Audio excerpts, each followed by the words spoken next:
Turki, negara yang secara geografis letaknya berada di dua benua, Eropa dan Asia, juga menjadi bekas wilayah kekuasaan Imperium Ottoman, negara dengan budaya kuliner yang luar biasa yang masyarakatnya menyukai teh.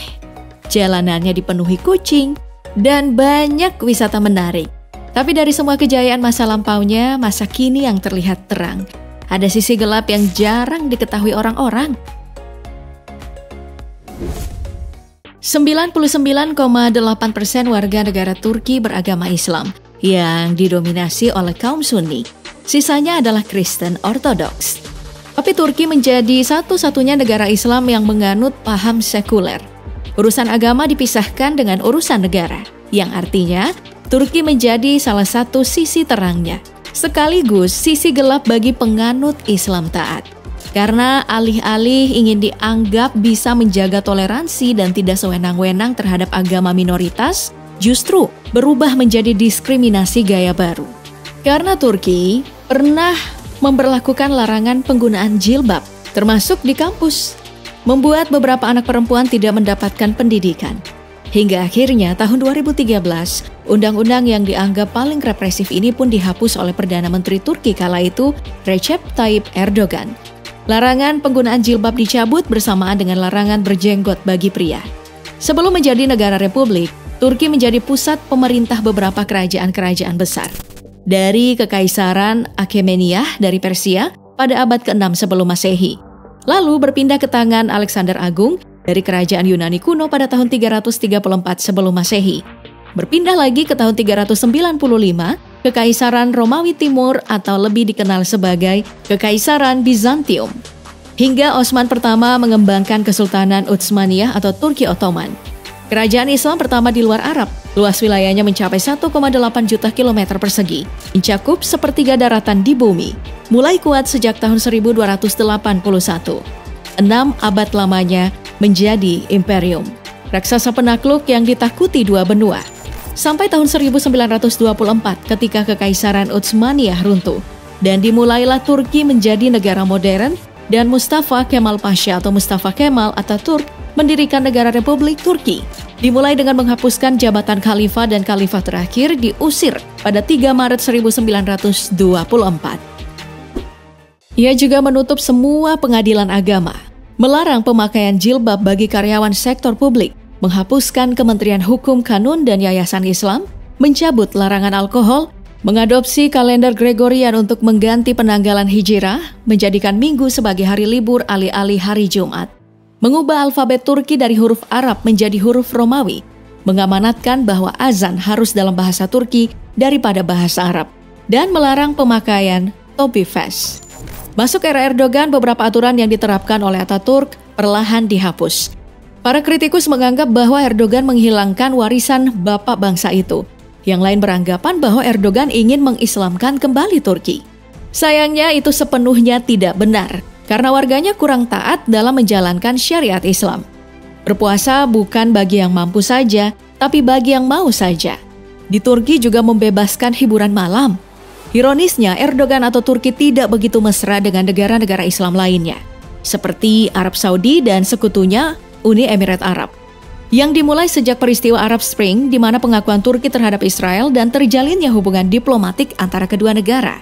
Tapi di sisi lain, Turki juga masih gencar mengeluarkan kritikannya kepada negara Yahudi itu, membuat pakar berkesimpulan bahwa Turki memilih untuk berperang dengan siapapun, berkebalikan dengan kebijakan luar negerinya yang terdahulu, di mana Turki tidak bermusuhan dengan siapapun.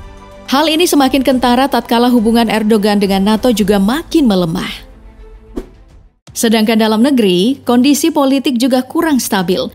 Beberapa kali terjadi upaya kudeta, bahkan sebelum Erdogan menjadi pemimpin. Terhitung ada 5 kali kudeta di Turki. Tahun 1960, Perdana Menteri Adnan Menderes ingin memberi keleluasaan pada penganut agama Islam untuk kembali beribadah. Masjid-masjid dibuka lagi, demikian juga dengan pemberian izin azan memakai pengeras suara. Namun, kelompok sekuler sangat kuat menekan Menderes. Karena panik, Menderes pun menetapkan jam malam, merepresi lawan-lawan politiknya. 27 Mei 1960, tentara mengikuti desakan rakyat menggulingkan PM Menderes. Sang Perdana Menteri kemudian dihukum mati. Jenderal Kemal Gursel naik berkuasa hingga tahun 1965. Kudeta kedua terjadi pada tahun 1971, dilatar belakangi resesi ekonomi. Pemerintahan yang dipimpin PM Sulaiman Demirel ini dinilai gagal memenuhi tuntutan rakyat terkait penurunan harga pangan, inflasi, dan lapangan kerja. Militer pun kembali melakukan kudeta. Demirel dipaksa mundur. Nihat Erim dari Partai Republikan diangkat menjadi pemimpin baru. Lalu pada periode 1980-an, di mana semuanya makin kacau, terhitung Perdana Menteri telah 11 kali diganti. Hingga akhirnya Laksamana Bulent Ulusung mengambil alih pemerintahan hingga tahun 1983. Dan pada tahun 1995 saat Partai Islam Sejahtera menang pemilu, pihak militer merasa gerah karena partai tidak kunjung membangun koalisi permanen. Perdana Menteri Nekmettin Erbakan kemudian didatangi petinggi militer yang mengaku hanya memberikan saran untuk perbaikan bangsa, seperti larangan berhijab, membatasi pendidikan pesantren, dan beragam kebijakan sekuler lainnya. Tidak lama kemudian, Erbakan dipaksa mundur pada tahun 1998, dilarang berpolitik selama 5 tahun. Partainya pun bubar. Erdogan yang adalah anggota Partai Islam Sejahtera kemudian mendirikan Partai Keadilan dan Pembangunan atau AKP beberapa tahun berikutnya dan maju menjadi pemimpin hingga saat ini. Meski begitu, Turki menjadi salah satu negara dengan tingkat kriminalitas yang rendah di tengah kemacetan Istanbul yang padat. Tapi sekali lagi, karena hubungan luar negeri kurang bagus ditambah secara geopolitik berdekatan dengan negara-negara yang tengah berkonflik, Turki pun dinyatakan sebagai negara yang rawan konflik.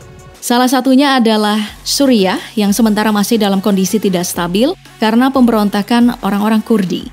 Turki terlibat untuk menjauhkan pemberontak dari perbatasan bagian selatannya. Juga terlibat dalam pembantaian orang Kurdi. Orang-orang Kurdi tidak hanya menghuni Suriah, mereka juga menghuni Turki bagian tenggara. Mereka berjumlah 15-20% dari seluruh total populasi Turki. Tapi, pemerintah menganggap mereka ini adalah ancaman, teroris. Sedangkan orang Kurdi adalah salah satu penduduk asli daratan Mesopotamia yang ingin mendirikan negara Kurdistan. Karena beberapa tahun lamanya mendapatkan diskriminasi di Turki maupun Suriah, bahasa mereka saja dilarang di 2 wilayah huniannya. Pelanggaran HAM di dalam negeri sendiri dialami oleh perempuannya. Sebenarnya ada undang-undang untuk melindungi perempuan, tapi seringkali tidak dipraktikkan. Tahun 2019 saja, terhitung ada 430 perempuan terbunuh. Kekerasan di dalam rumah tangga tidak terlalu dipedulikan. Rata-rata pelaku hanya mendapat hukuman kurungan 1-3 hari saja.